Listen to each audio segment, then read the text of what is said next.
14 number वडामा चाहिँ यति ठुलो गमन रातिको 8 बज्न लाग्यो। अहिले चाहिँ मैले नियन्त्रण गरेको छु। त्यो पनि घरको देवालमा चाहिँ यो टाटीभित्र चाहिँ छिरेको रहेछ।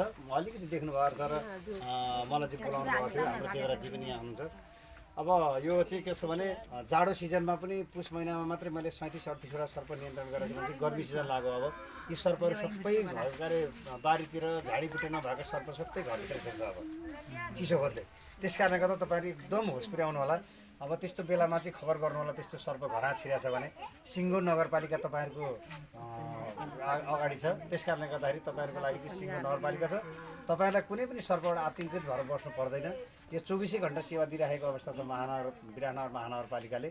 अब यो जस्तै यो अहिले यो महानगरपालिकाले दिएको यो सुविधालाई चाहिँ हाम्रो देवराजी यहाँ हुनुहुन्छ। हजुर कस्तो कुन रूपमा लिनुहुन्छ? यो चाहिँ भनेको अब पकड्ने चाहिँ त किन सुवात गमन हामीले यहाँ गहुमन हेऱ्यौँ घरमा हेर्ने बित्तिकै हामीले उहाँ सरलाई फोन गऱ्यौँ। फोन गरिसकेपछि उहाँ चाहिँ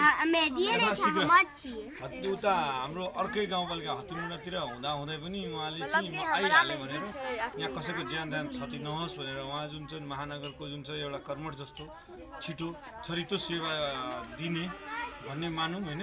उहाँ चाहिँ पहिला पनि नियन्त्रण गरिरहनु भएको र उहाँको नम्बर हामीसँग हुँदाखेरि हामीले चाहिँ बेलैमा बोलाइसकेपछि उहाँले चाहिँ अब एउटा के हो भने सर्पको मृत्यु पनि भएन, साथै अब जनावरको संरक्षण पनि भयो र मान्छेको पनि संरक्षण भयो।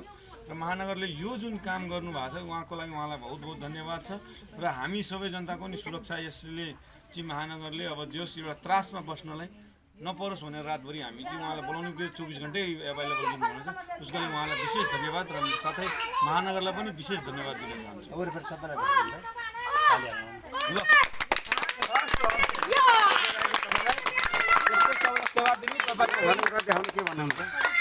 धेरै धेरै धन्यवाद तपाईँलाई।